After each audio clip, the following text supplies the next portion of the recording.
आलिया नबिन में भी नबी हिकिड़ो थियो पगदार आलिया खुदा जंहिंजो सनागर खुद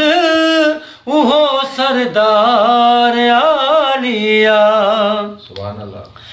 पढ़ूं था जंहिं मथा कलमो चिट्टो चाह जो चश्मू उन्यारा उन उझाइन था पिरिय जो पार आलिया नबिन में भी नबी हिकिड़ो थियो पगदार आलिया बका जंहिं दीन खे बख़्शी फना सारा कया फितना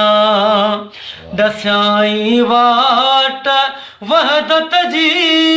उहो किरदार आलिया खुदा जंहिंजो सनागर खुद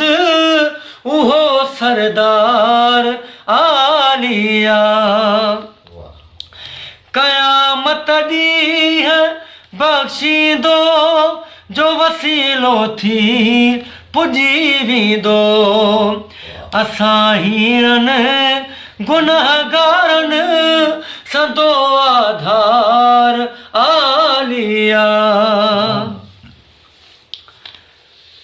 माणिक जिन बशार तोड़े पखियुनि नात आहे सागी मलकन जिन बशर तोड़े पखन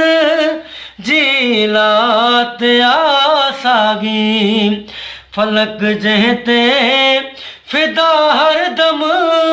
सजो सरकार आलिया जन्म ॾेई आमना जंहिंखे भलारी माव बणिजी वई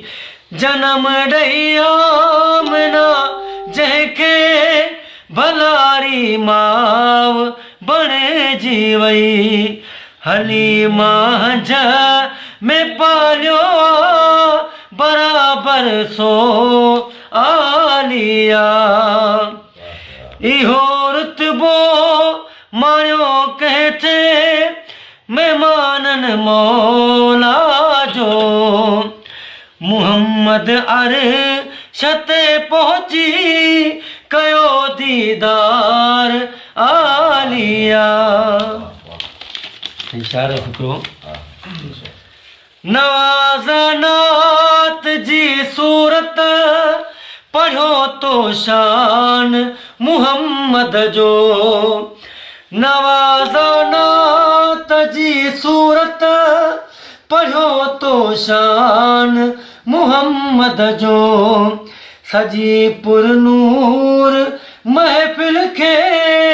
वणियो इज़हार